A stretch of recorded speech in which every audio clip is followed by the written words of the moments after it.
So we have a special presentation today, as you can see. We have 3 stars here. First, Dr. Heather Schmidt, a family medicine physician with Fond du Lac Clinic. She completed her medical degree at Midwestern University in Chicago, College of Osteopathic Medicine, and internship residency at St. Joseph Hospital in Denver, Colorado. She's board certified for family medicine, and she is with the Fond du Lac Regional Clinic since 2005. Okay, and then in 2013 became the medical director of health and wellness for Asian Healthcare. Dr. Schmidt serves as a co-facilitator for the Wisconsin Medical Society's leading Healthy Work Systems Leadership Program, which is designed to support physicians in transforming their work life to better serve patients and enjoy a more balanced and rewarding life as a healer. Then we have Jeannie Schwartz, is a registered dietitian and has served as the nutrition service supervisor for Ignition for the past 10 years. She received her bachelor degree from Lipscomb University and completed a dietetics internship at Indiana University. She completed her master's in nutrition at University of St. Joseph. Recently, Jenna completed training to become a certified culinary medicine specialist. In her free time, she likes to hang out with her 4-year-old daughter, Madison, and her husband, Tyler. And then we have Rich Nemke, with over 40 years in hospitality industry as a chef, leader, mentor, and former restaurateur. Has always had a passion for the comfort and healing that food and proper nutrition can have. For the past 10 years, he has been able to share his passion as the executive chef for the Ignition healthcare system. Armed with his wealth of knowledge and creativity, Nimke brings a fresh approach to healthcare food service by continuously pushing boundaries and challenging the status quo. Thank you. You first, or? I think we're all kind of together on this. So Tag teaming. There you go. Great. Tag team. Great. So I'll quick start. What I'm going to do for you today is I'm going to just do a quick little cooking demonstration on what you're having for lunch today. It's all based on a Mediterranean diet, and then I'll turn that over to Janae and Dr. Schmidt to talk a little bit about that so we can get going. Perfect.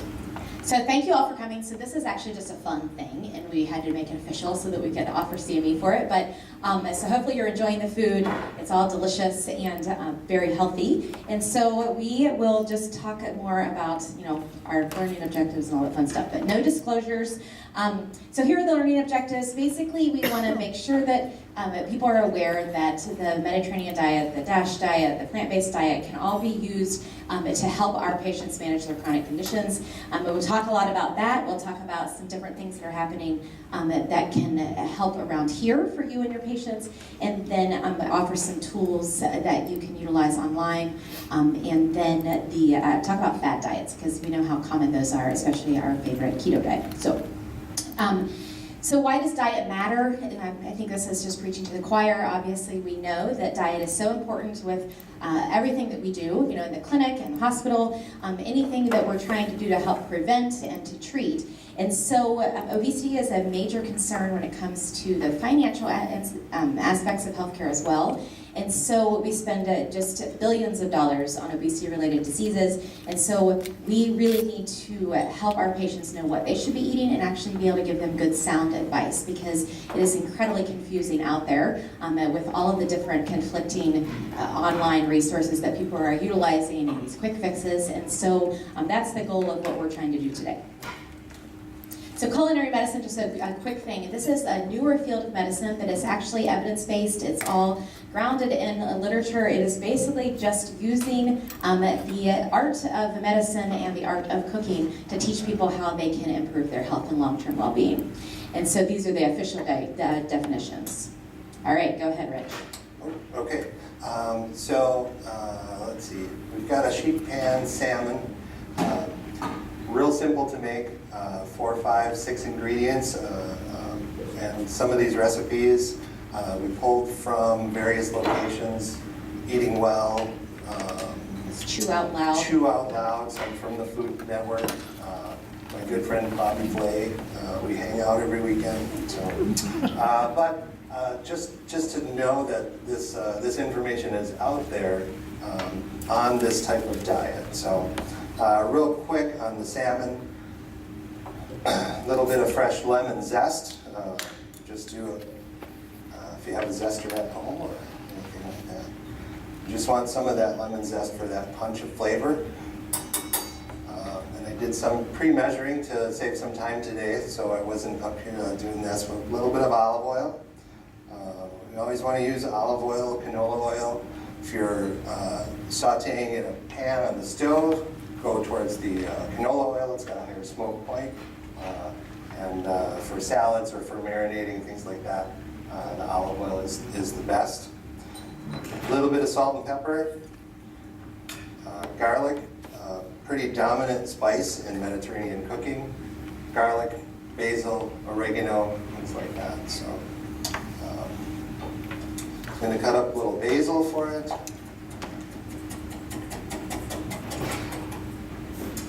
So as you can see so far, even if I didn't have those pre-measured, super simple, quick little marinade. And because it's citrus-based, you really don't want to marinate the fish for a long time. This we could actually put right on. A little bit of oil on the pan. I know this recipe calls for like a foil down first, but no real need for it, but you can for easier cleanup. Salmon right on. A little bit of fresh basil right over the top. And that is it, really. We can do a little lemon juice right over. And now this would go in the oven for about 10 minutes-ish at 375. So real easy to make something like this. Benefits of salmon. Yes, salmon is full of good, healthy fats like omega-3s. So, definitely something that we want to include more often. The recommendations are about 2 times a week for those types of fish. Kind of replacing red meat with healthy options like this. So pretty quick to do something like that. Some of the recipes that we're going to show you today are a little more involved, but still not too bad. Absolutely. So you're saying you're not using the olive oil for frying because it's not healthy, it's just for the fresh? No, not anything to do with the healthiness. As you cook on the stove top, the heat becomes a factor. And so canola oil has a higher smoke point, so you can cook a little hotter with it. So anything you're sauteing in a pan, you want that pan hot before whatever goes in. Whether it's chicken or fish or shrimp or vegetables, whatever you're doing, you always want to use a hotter pan. And so to cook with a healthy oil, you go with canola oil because you can cook at a hotter temperature. That doesn't smoke till about 450 degrees-ish, where olive oil is going to be more in the 300, 325 range. And then I don't know for you, the big fish, they still have all the metal that would be a problem for pregnancy then? Yes, the mercury, yeah. So actually you might want to talk about this because you have a little mnemonic for that. But the bigger fish do have that concern, and so you just want to make sure 2 to 3 servings a week would be met. Yeah, and they're still allowed to have it. The highest mercury of the smash or the salmon and albacore tuna, which are most readily available for us, but it's salmon, mackerel, albacore tuna, sardines, and herring that are the highest in omega-3s. But many of those are high in mercury as well, especially the albacore tuna and like the mackerel and those 2 definitely. The salmon has some, but not as high as the others. But you can still have albacore tuna once a week as a pregnant woman. Is the farm harvested one any healthier? I don't know about the mercury content of that. Do you know? I know you know quite a bit about the farm-raised versus wild-caught fish, but Yeah. sustainability. type things. Sustainability, it all goes back to where it's from and how it's farm raised. I know there was a lot of things in the news maybe a year or two ago on Costco on how they farm raise their fish. And they've made a lot of improvements and they farm raise it in the ocean. It's not in A fishery. in a fishery, in a tank, and things like this. So we really have to look at where the fish come from as well. So, but wild caught versus farm raised, if it's raised in the ocean, then I suppose it would have some in it. So, but as far as what the wild species are feeding on, compared to farm raised would be a different. You control what they're eating. Control what they're eating. So. The next recipe is the Mediterranean chickpea quinoa bowl. It was the 3 in the middle with the red pepper sauce. So we have some cooked quinoa, canned chickpeas, drained and rinsed. Quinoa, one of the, it's almost like a staple food now, or you hear it so often that a lot of places have adapted that and using it. It's still referenced as an ancient grain, but quinoa, nutrition's. Yeah, quinoa is one of the only grains out there with complete protein value. Most of our non-meat sources, you usually have to combine with one another to create complete proteins, say peanut butter and bread. That creates complete protein. Quinoa has all of the essential amino acids that our bodies require, so we don't actually have to pair it with anything. So it's a great alternative plant-based form of protein. We also have the garbanzo beans on there, and this dish is actually this could be an entree, completely plant-based entree except for the cheese, which you could leave off if you wanted to. Sure. So the red pepper sauce, or dressing, whatever you would like to call it, I like it as a sauce. It's a little thicker. Roasted red peppers, some slivered almonds, a little garlic, and a little olive oil. In a food processor. As you can see, pretty simple once you have your ingredients. It's a real quick one to do. And roasted red peppers you can actually buy in a jar, which is nice. So you don't have to roast them yourself. Yep, roasted peppers you want to look for canned in olive oil, or sometimes they come canned in water instead of. A lot of them will say salt in the actual description of it, and we want to try to stay away from that as well. So quick sauce, and this you could use just about on anything.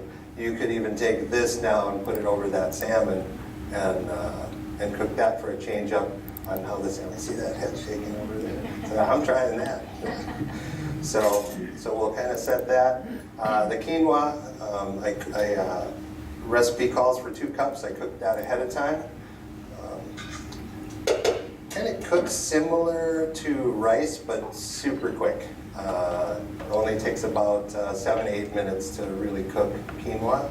And it's where you cook rice maybe at a 2 to 1 water to rice ratio.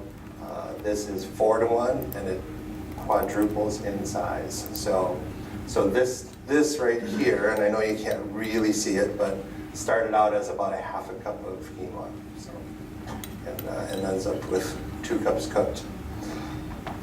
So in the actual salad part, a little bit of Kalamata olive, some cucumber. We just diced up some cucumber, little red onion.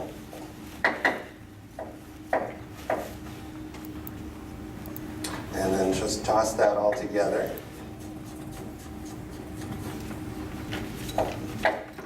Again, not real difficult to do. Just have some fresh ingredients, and like Shania was saying, it can be if you want it completely vegetarian, you leave the cheese out.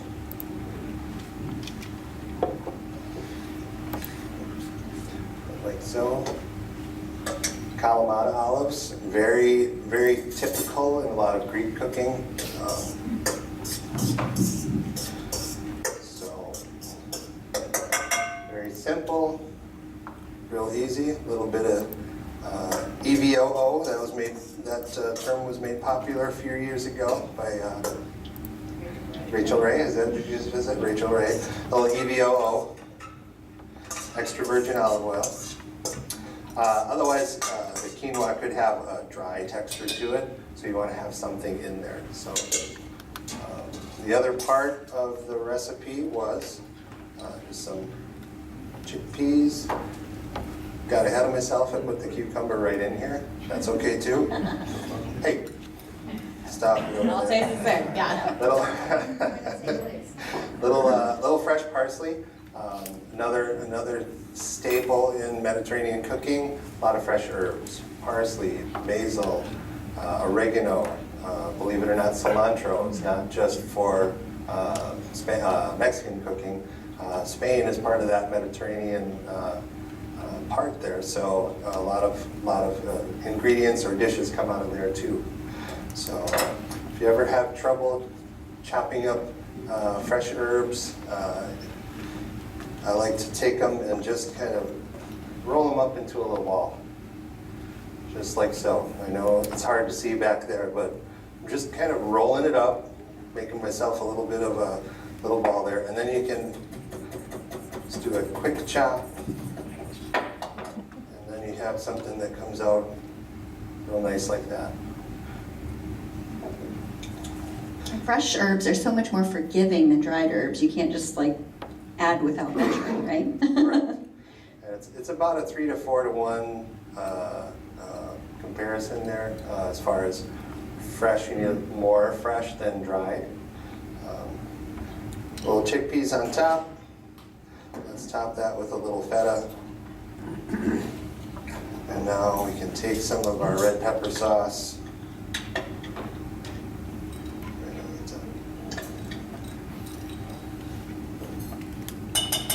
That would be just a great side dish to serve with maybe salmon, so or a nice cold salad, or your entree for the day. So that's how that would come out. Sure. Okay. No, why don't you, and then I'll Perfect. get set for the next one. Great. So the other things that you can see, you have this tomato and green bean casserole that he'll talk about, and a Greek salad. The Greek salad, actually, the link wasn't working very well, so he made up an even better looking Greek salad, and it tastes delicious. But and then this yogurt creme brulee is the dessert that is made with Greek yogurt, and actually pretty healthy without all the sugar. So, so benefits of home cooking. So we all know that when we go out to eat, we're going to get more calories, we're going to get more fat, we're going to get more sodium. We can't really control what we're eating if we're going out. And so we actually did a study to show that there are benefits to eating at home. And so things that, of course, you can control portions better, you can control the calories, you can control all those things that we add into our food. And then we are more apt to eat healthier foods. And just even the healthier diet patterns, like eating with your family and spending that time, with your family and that quality time. And so it's just, what are those barriers that come along with that? So can anybody think of barriers as to why you may not cook? I think I heard it, yeah. Time, number one, right? So time is a big problem, so which is why a lot of times we use convenience foods, or we use things that are not as healthy even when we are cooking at home. So some things like quinoa, I was sitting here thinking about, I will buy those pouches of quinoa that are not seasoned, and it's literally just water and quinoa, but it takes 90 seconds to heat it up. Or you can cook ahead of time and do like a batch cooking and make more of it, keep it in the fridge, and then use it for different meals throughout the week. So meal planning is incredibly important. Skill has been also a major barrier. So who likes to cook here? Anybody? Yeah, so good, a handful, right? And so that's good that you like to cook. Okay, thank you. I was hoping you would say that. Yeah. But it is something that a lot of people don't feel that they have, so they don't have confidence in the kitchen, so they just don't do it. Or they just get something quick and easy or frozen that they can reheat, and they're not really adventurous or forgiving. Cost, so there's always this big looming thing out there, right? So financial, how expensive is it to eat healthy? So it's not as bad if you're thinking plant-based. So beans are inexpensive. You could buy dried beans for $1. You can cook them in a pressure cooker and a slow cooker. You can cook them on the stove. You can do the same thing with a lot of different grains. So there are ways to cook healthy on a budget. But then behavioral change. So a lot of this is not necessarily not knowing how, but actually making the next step to do it. So sometimes, we know how to cook, or we know we like to cook. It's just we don't have time, or we just don't want to take that step. It's a lot easier to go out to dinner. And I am guilty of this as well, because I love to go out to dinner. But can you think of any other barriers that we didn't list? Cost, yep. It's a major one, right? Yeah. Just the seductiveness of advertising on various media outlets. Absolutely, yeah. I mean, you can't drive through town, right, without seeing some kind of advertisement plastered for Culver's or McDonald's or whatever, and then you drive by and you smell it, and it's so easy just to turn in there and get it. So, and there's this perception that it's cheaper. So there's a lot of people that think it's actually cheaper to go get fast food. They have these 99-cent meals, they have these, dollar value menus, these type of things. But unfortunately, it doesn't end up being any cheaper. I mean, you go to Culver's and it's just, for a family of 4, it's 20-some bucks. It's ridiculous. Yeah. Yes. It also, to me, it has to do with culture. And it's not to a fault of anyone, but if you look at European culture and Asian culture, people don't shop for a whole week at a time. They shop for the day. So all the ingredients are fresh. And also, another barrier is the amount of time people actually spend eating. So studies have shown, we talked about the Mediterranean diet. So olive oil, the right omegas, sure, that's a big component, but another component is actually the amount of time people spend eating with their family. So you look at the French, you look at the Italians, they spend aggregately at least 2 hours a day eating. Yeah. There is definitely a social component that plays an impact. So when you have more time eating, allocate more time in the day to eat, you don't mind spending more time preparing. When you eat slower, you have more time to digest, and your blood sugar is going to be more regulated because you have more time eating. And another component is that the Mediterranean diet, actually, the big meal of the day is not dinner. So culturally, the big meal of the day is lunch. And it's not unusual for businessmen, for workers to spend at least an hour eating lunch, whereas in the U.S., that's fractions of it. Absolutely. And the gut actually has times of the day that is efficient and times of the day that is inefficient. So evolutionarily, because we are animals that are prone to daylight, our gut processes food much more efficiently in the morning and afternoon. But as soon as the sun goes down, our gut is very inefficient. Sure. So culturally in the U.S., we eat our big meal at dinner. Yep. And so that's another barrier to a lot of problems, health-wise, that comes from our culture. Oh, absolutely. I mean, how many people could actually usually take this much time for lunch? I mean, you're either eating at your desk or you're inhaling something really fast and running on with your day. And so it is, I completely agree with you. Absolutely. So there have been some studies out there that are looking just at reviews. Of course, there's not a lot of really good, rigorous studies with cooking interventions, but they were able to find 28 studies. Some had control groups, some did not. But what they all ended up showing is that they did show that there were improved cooking knowledge and skill. There was improved diet quality, but there were really inconsistent health outcomes because they couldn't really control them as much as they would like to control them. So basically just said, we need to do more studies. But it's intuitive, right? So if we spend more time cooking, we're eating better food, it will likely improve our health outcomes. And so it's kind of a no-brainer. But they did another study with diabetes where they took 4 groups And I took groups of people with diabetes and actually gave them 4 different sessions that were hands-on learning. They would teach them the actual educational component, but then also let them try and cook it as well. And they were able to go through this really on a longer pattern and with 4 different types of, 4 different sessions. And you can't see this on here, but basically all the numbers improved. I mean, it's so incredibly tiny, but all of their numbers, their nutritional value improved, and their health numbers that we monitor were all improving. So you want to go ahead? Yeah, I'm gonna jump in. The green bean and tomato side dish that you had today, we made a pesto for it, and traditionally pesto is pretty much 3 to 4 ingredients: fresh basil, olive oil, usually pine nuts are used, and some garlic, and that's your traditional pesto sauce. This recipe takes a little bit of twist on that. We chose walnuts today instead of the pine nuts. So in a food processor, just like that sauce before, some pine nuts, little fresh herbs. Today we did parsley and cilantro were the 2 herbs. A little bit of cumin, a little bit of salt, some garlic, and this one called for a little bit of lime juice. Could use lemon juice too. If you had some left over from the salmon, you could do that, if you're making it at the same time. So, pesto, I'm going to have this on. I didn't put the olive oil in yet, just because you want to get this chopped first, and then add the olive oil as it goes, if this will go through. Bear with me. You don't want to add it all at once. It has to incorporate over a little bit of time. So I want to add a little bit first. We're going to turn that back on. Then I'll add the rest. Kind of scrape down the sides so we can get that going in there. And that really is pesto. That's how you make a fresh pesto. I know you can buy it. Pretty reasonable. But this is nice and fresh.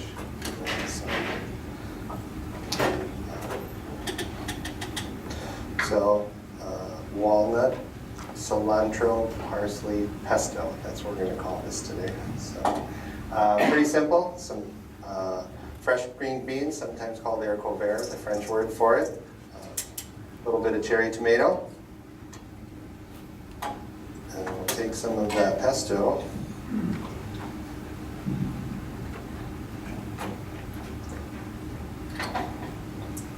Add that in, toss together. This is exactly what you had for lunch today. And in your sheet pan or some kind of baking dish. And that's it. Pretty simple to put that together. Pop it in the oven. Again, if you want to keep this vegetarian, you can. Today we topped it with a little bit of shredded cheddar. If you like Parmesan, you could do that. That goes well too. Something like this, and then just pop it in the oven. I think the recipe calls for about 20 minutes, and we're good to go.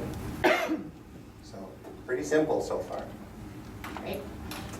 So with our patients, of course, we know because of culture and because of socioeconomic factors, there's so many things that we can't control. So there have been some studies that there's actually a group out of Colorado. It's called Project Angel Heart. It was started by a man who was volunteering in the 90s in LA, and came back to Colorado, and a lot of his patients that had HIV/AIDS, they were really just cachectic, and they were just doing so poorly. He started tailoring meals to help them with their nutritional values and see if it helped with improve their health. This has now actually expanded that they serve 30,000 people a week in Denver and in Colorado Springs with a variety of different healthcare conditions, but they were able to do these medically tailored meals. And they did a review just in the all payers claim that database, and they were actually really able to decrease all-day, 30-day readmissions, all cause, at 24% in reduction in per member per month costs as well. So while it seems like a lot of money maybe to be providing food for our patients, it really in turn will help with the long-term healthcare costs. They did the same thing in Massachusetts, where they have a different program called community servings, and they've been able to reduce the cost from $570 per month. They're actually saving $220 a month, sorry.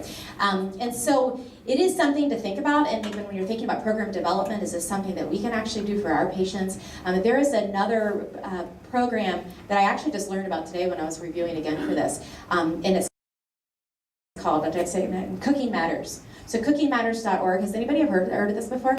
So this is in 35 different states, but it's exactly this, where they go in and they teach people how to cook, they help them go to the grocery store, they do interactive grocery store tours, and it's all funded by the government. So which diet should we follow?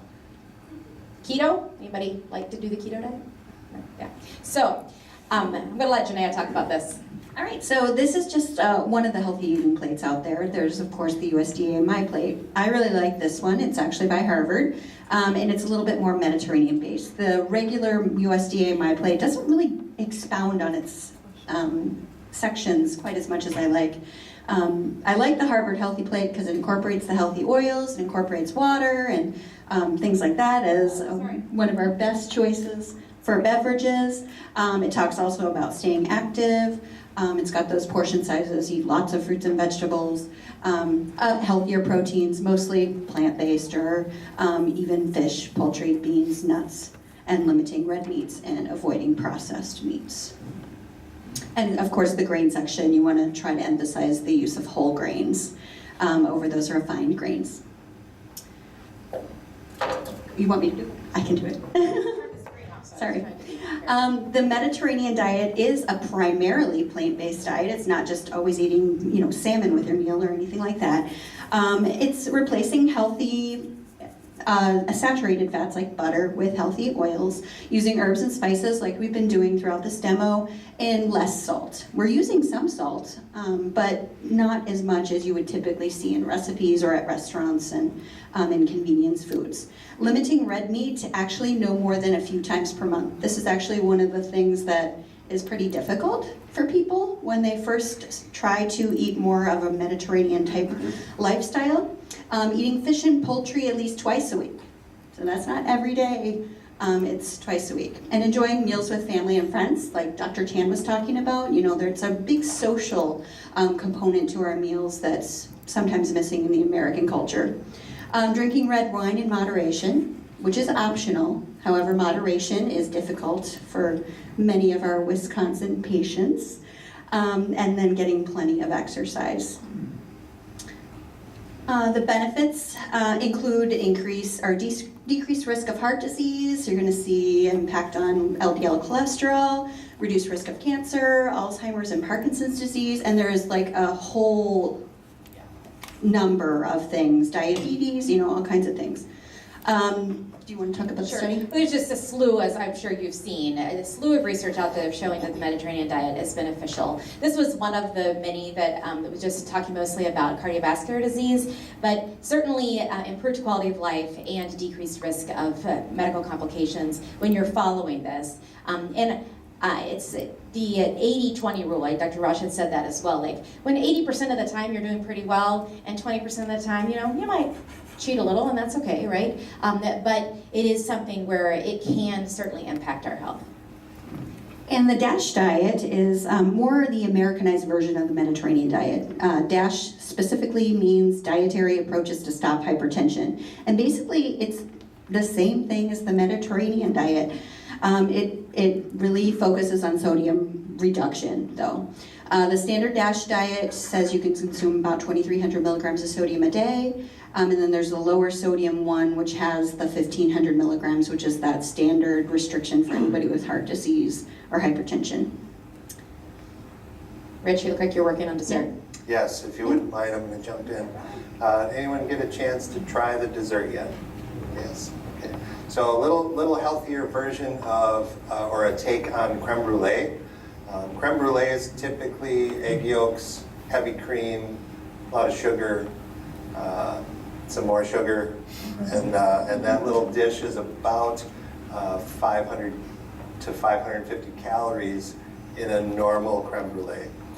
This one, not even half. I didn't look at it, but I didn't see the nutrition on it, but I can guarantee you, not quite. So really, I just took, while we were talking, I took some fresh blueberries, a little bit of water, a little bit of sugar, and just a pinch of lemon juice, so you have that little bit of acidity.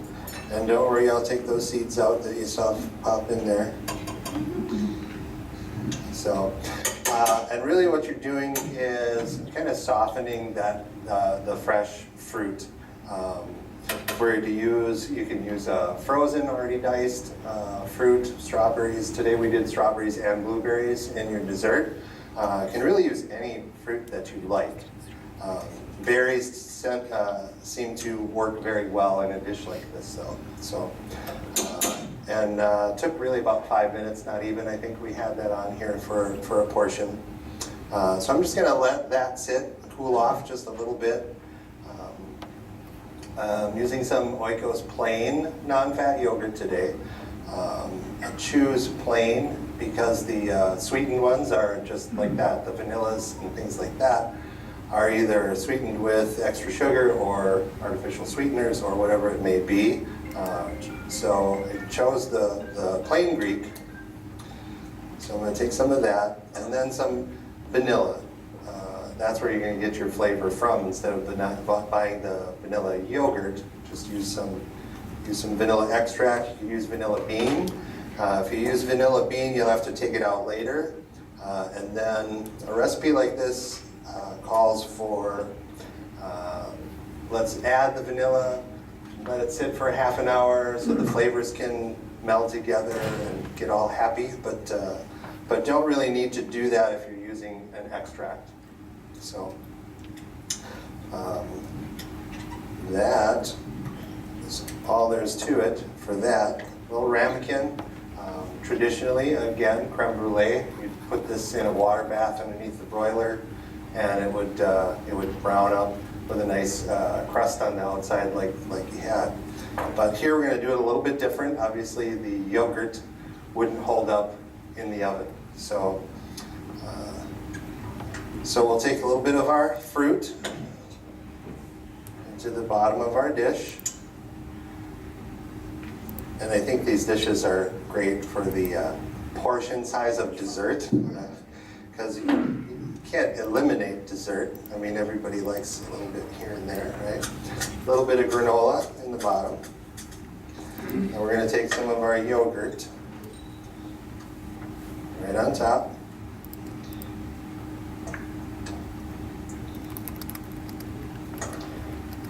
And would you be so kind to volunteer for something?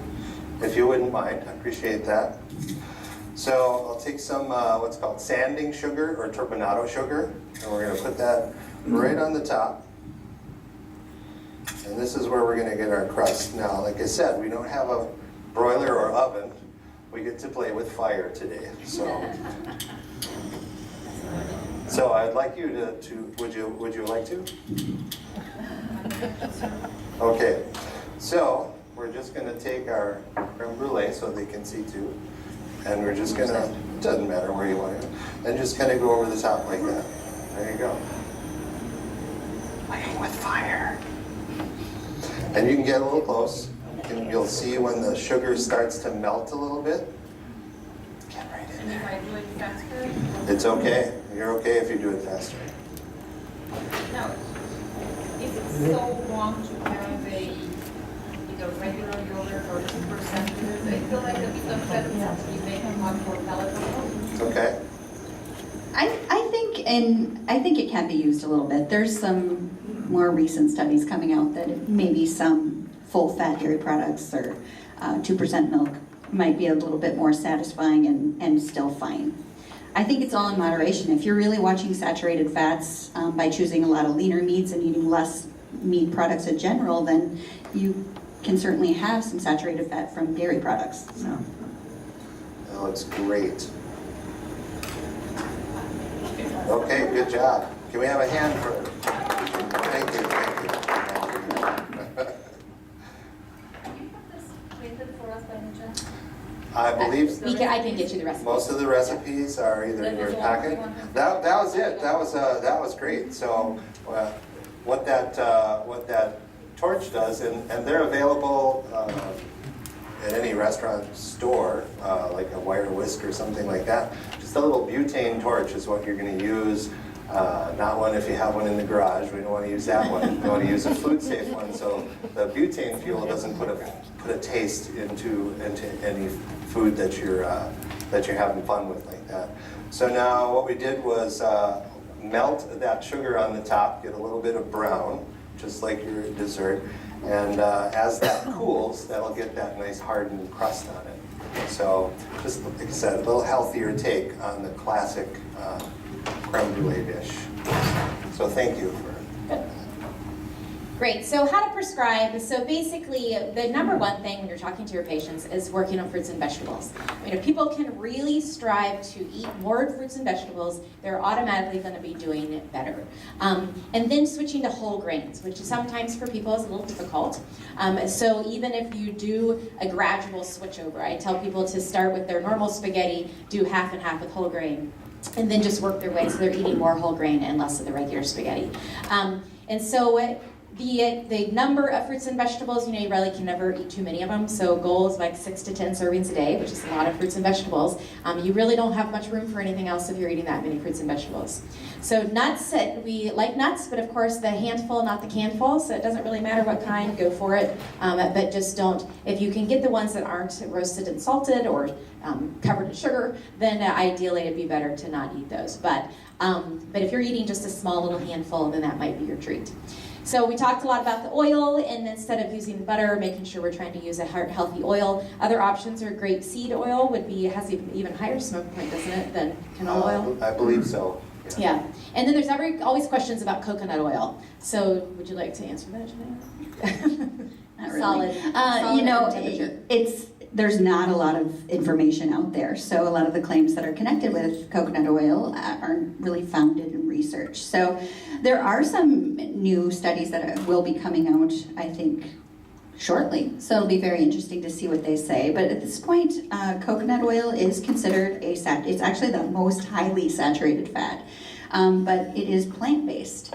So we don't know, it doesn't have any cholesterol in it. We don't really know if it's as bad for us as the other types of saturated fats. Usually what I tell my patients is, coconut oil might be a good alternative to butter.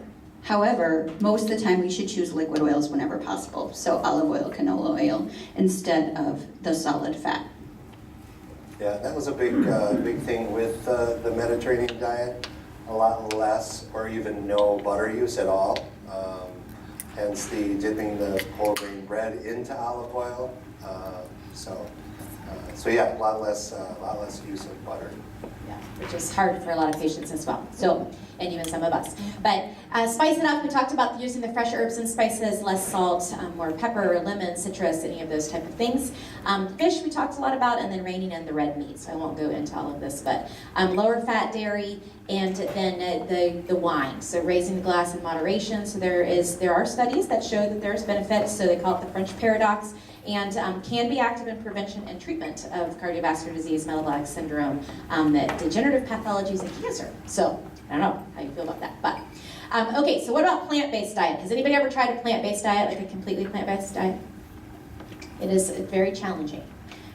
But there are some benefits. So this was one particular study that was published back in 2017 where they took 3 different types of plant-based arms. So they did one that was healthy plant-based and all healthy plant-based and no animal fat or animal protein at all. They did one that was healthy plants and some animal fat, but not necessarily like the better types, like natural processed meats.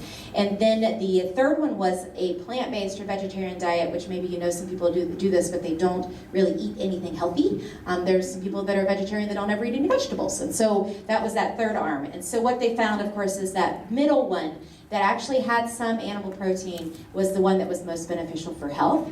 And then that third one that was unhealthy plant but still no animals was actually a higher risk for heart disease. And so they have been able to say that if you're eating 3 ounces of meat, as long as it's unprocessed, up to 3 times per week, it's not going to change your risk. So some other couple studies that plant-based is going to help with diabetes prevention, it's going to help with insulin resistance, but again, it's more just pushing really that healthy plant-based foods, like these types of foods, versus all the like the vegetarian processed things like your soy burgers and your soy, tofu, everything, So there's a lot of things out there that are not necessarily healthy even though they're plant-based. Because French fries are plant-based. That is technically right? true. Yes, So- French fries are plant-based. Yes, great. So let's talk a little bit about fad diets. Yeah, fad diets can sometimes be easy to spot. There's a lot of pseudoscience out there, and it sounds very realistic, sometimes even by maybe a peer medical doctor or something like that. So we really have to take a look at these and make sure that they are evidence-based. So some things that some signs that a diet might be a fad one that you can use as tools are just that the food selections are very limited. You saw with the Mediterranean diet, the DASH diet, even the plant-based diet, it wasn't eliminating anything in particular. I mean, there was reductions in red meat consumption and things like that, but it wasn't like completely saying, no, you can never have that food. And a lot of the diets out there, like ketogenic, like even like some of those Whole40, all those things out there, they completely eliminate some even really healthy foods. So that's usually one of the big red flags that it might not be a good long-term diet. Also, if they're claiming that you'll lose from a specific area of the body, like, well, you'll lose all this abdominal fat. Of course, that is, we can't predict where your fat loss is going to occur. Usually, sometimes they're very, very, very low in calories. And that can be a problem for reducing metabolism levels. Also, it's not very satisfying. Most people can't follow that long term. Can actually lead to malnutrition. Fine print, certainly. A lot of those commercials for supplements and even exercise equipment have these results may not be typical at the bottom or something like that. Exercise should really be a part of the program all the time. It really is what helps to maintain weight loss after it occurs. Actually takes a little pressure off of not having to eat so little calories. So it's a really important part. If you're constantly running to the bathroom, like with ally supplements or detoxes and things like that, those might be water weight that you're losing or really not teaching you a whole lot, except for that when I take this and I eat a fatty food, I'm gonna have to go to the bathroom. So maybe if I don't take it, I can still eat that fatty food. So that's really not the point. All of the supplements, herbs, pills, patches, some of these are really dangerous for us. So usually be cautious with that. And if there's no plan for weight maintenance, losing the weight is hard, but keeping it off is even harder. So if there's no plan to help the patient or person keep that weight off, then there really isn't a lot of point in doing it in the first place. So useful tools that you can use in your practice with your patients is that choosemyplate.gov is a great website. It's full of resources. It is, currently if you go there, it talks about the federal shutdown and it's not being updated, but it does have a lot of recipes. It has a lot of handouts. It is all very user-friendly. There's a meal planner there. It's actually a really nice resource. So for you here, just within our own system, has anybody used the population health referral?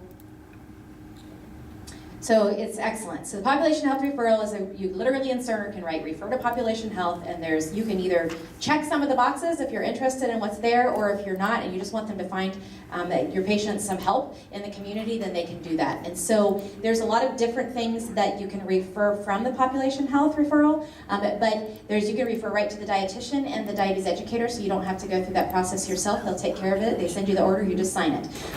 So trying to make these things as easy as possible. So in Integrative Health, we've been doing a pilot program. I'm hoping we can expand this soon, but we just have to figure out how to make it sustainable. But POWER stands for preoperative weight loss and exercise and risk reduction. So been working with the team at Ripon Wellness Center, where it's a cardiac rehab team. They've developed 6 classes that the patients will go through, as well as working with them to find an exercise regimen that they can do. These are joint replacement surgeries specifically, but they have all been doing very well. These patients probably have had maybe, 20 people go through? And on average, anywhere from like 8 to even 20-pound weight loss in 12 weeks.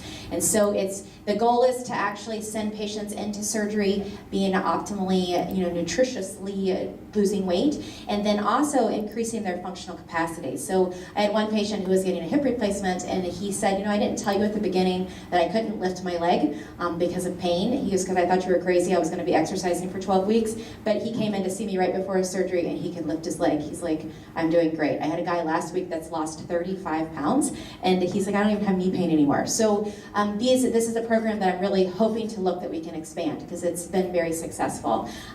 There are cooking classes actually, so they're actually quite fun. We do these at least once a month over in the demonstration kitchen over at West Clinic.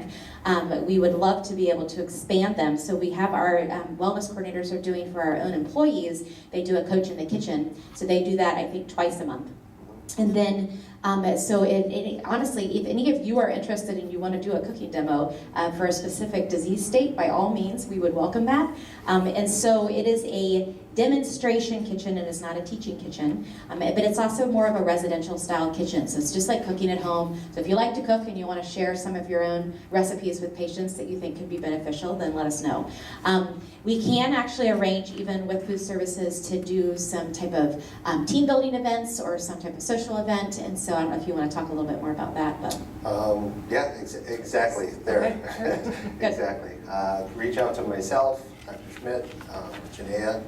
We can help create something for you. We do quite a few in the community right now. Like we said, we do once a month specific cooking demo that people sign up for. Class size is about 24 is the limit, because that's what we can seat. They usually last about an hour and a half. And we've done everything from this presentation here or something similar, making your own sushi at home or things like that. Low fat diets, low heart healthy diets, things like that. So. And the food is always very good, and you leave very satisfied. You do not leave hungry, that's for sure. So additional training, if you're interested in culinary medicine or just even learning more about this, it's actually really fun. Janaea and I went together to Tulane. The Gold Ring Center for Culinary Medicine started back, 5 years ago? 10? Yeah. And so it was started by a doctor and a chef down there, and they do these modules that are quite fun. You can go and learn all about different types of disease states. So they do one on brain health, they do heart health, they do Mediterranean diet, do basic stuff, hypertension. But they're you break into groups, you actually make the things, and then you get together and you share a meal and you talk about what you made and what you thought was beneficial and what you didn't think was beneficial, and you get CME for it. And it's in New Orleans, which is even better because there's lots of good eating there. But there's actually a program you can go through. Spalding Culinary Healthcare Education, they started this chef program at Harvard, and so that is what that program is. They have a great website as well, where they have tons of demonstration videos that for patients to even go and watch. They're very helpful. There's, through American College of Lifestyle Medicine, American College of Preventative Medicine, they've done a culinary medicine module, so you can get CME online and watch that. A couple of these, this Healthy Kitchens, Healthy Lives CME program was really life-changing for me. Back in 2010, I went to this program out at Napa, and it was the first, I hate to admit this, it was the first CME program I went to every single lecture for 4 days straight. It was really a great program, and they do talk a lot about how you can incorporate this type of work into your day-to-day practice, really in a way that you can even get paid for it. So then the one thing I just kind of found out, and I didn't know this actually, because I think you hear a lot of negative things about the Farm Bill and what's going on, but they actually, back in 2018, I think it was released in February, they started a amazing bipartisan working group called Food is Medicine.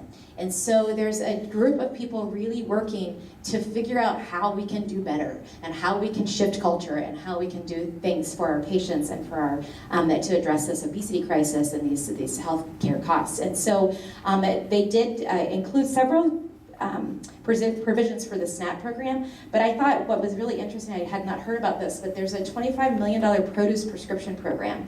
So there's several of these programs out there that people are doing as a pilot. There's specifically one that Dr. Kumar and I, we've talked a lot about, that's, what is it called? Geisinger Health in Pennsylvania, where they do a food pharmacy, where they actually have prescriptions that we can write in clinic. They go right downstairs, they fill their prescriptions for fresh fruits and vegetables, and then they actually are getting amazing results in their diabetes control. And so it is something that I know, I've actually had some conversations with Holly Brenner, and she's talking to David Fields, who's the president of Dean Health Plan, about ways that we can do this here. We have a lot of community stakeholders that are very interested in this, and we are starting here also a food forest initiative where we're trying to start gardens in areas where they need it. That's more of a sustainable type garden where there's fruit trees and fruit bushes, berry bushes, and asparagus plants and that type of thing. So we're getting there. We have a lot of work to do, but I think that we at least have some people talking about this around here as well. So that's all we got. Any questions? Yeah, one question to comments. One question to the chef. Yes. Is it possible to have juice and vegetable bar in this hospital? Because a lot of times our choice is limited. And I don't doubt vegetables and fruits are great for the diet.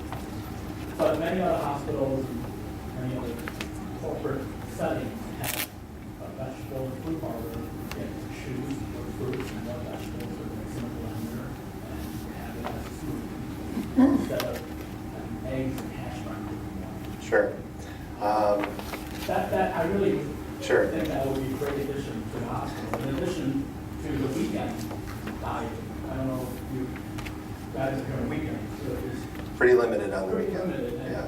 it's great to talk about academics, but then practice, I think, is not Correct. Yep. And actually, that is in the works right now. We just got some new equipment for it. We're just, I don't want to use staffing as an excuse, but as soon as we can get that part staffed, that is something that we've been planning for about a year now, actually. Just have to take that leap and get it implemented. So. But that's another way for people, instead of vegetable Monday. Yeah, absolutely. They can take in carrots, kale, spinach. Yeah, that is in the works. Yeah. Thanks for bringing that up. Right. So it kind of gives me a little push to get that going a little bit quicker. So.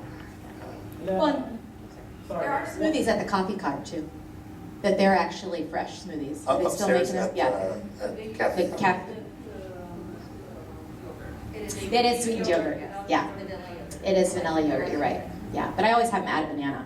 It costs like 30 cents more or something. But so it's just like yeah. Right. And then I actually disagree somewhat with the red meat guidelines. Yeah. I think it's actually where the red meat comes from. I am totally with you, and I think there's some really new studies that have just come out that say that as long as it's a lean red meat or even grass-fed, which is much healthier as far as you are what you eat, right? So if it's grass-fed, you're going to have higher omega-3 content, different composition. But right now, most of these studies are more the traditional Mediterranean diet. My thought is, if you look at the cows that are in Wisconsin, they're not in a happy environment. The stress hormones are multiple folds compared to the cows in Switzerland, the cows in Japan. So we're literally being stress hormones moving. There is a bison company here in town. They are all grass fed. They have like 100 bisons. It has 2% fat in that red meat, so it's healthier than even venison. I'm with you. As long as it's lean, I don't think there's a problem. See, that's the thing though, like salmon, right? We talk about salmon because it's our food that we serve for lunch. That is, I'm a big environmentalist. So salmon is actually quite an interesting topic right now because most salmon are farmed. And I think we talked about that earlier. Yep. But even the ones that they claim to be Atlantic salmon from Norway, from Faroes, from Argentina, they're actually in a net. So So the salmons are not swimming, they're thrown with corn feed, and so then their composition is very much omega-6 versus omega-3, right? And then they fly, they freeze them, they fly double jets into the US, and then we get to the supermarket. So actually a lot of salmon die. The color of the pink color of the salmon is not their natural color. And you look at the wild caught salmon, they actually composition-wise, they tell the difference. And they're twice to 3 times as costly than the ones that are caught. But if you go to festivals, they're very tricky in the way they advertise. So instead of saying farm salmon now, they're just saying wild, as in Atlantic salmon.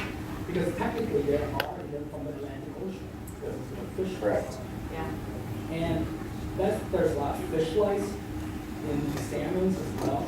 So it is becoming a big problem, and they're no better than chickens after a while because they're being fed with corn fed, and now there are genetic companies that are genetically modifying these salmons to grow faster, to grow healthier, to get faster offspring. So it's a slippery slope. Sure. Well, and I agree because I've been doing some research as well on how is the world going to feed the population in the years to come. In a few years, there'll be 10 billion people on the planet, and how does everyone get fed? So, yeah, it is a big problem.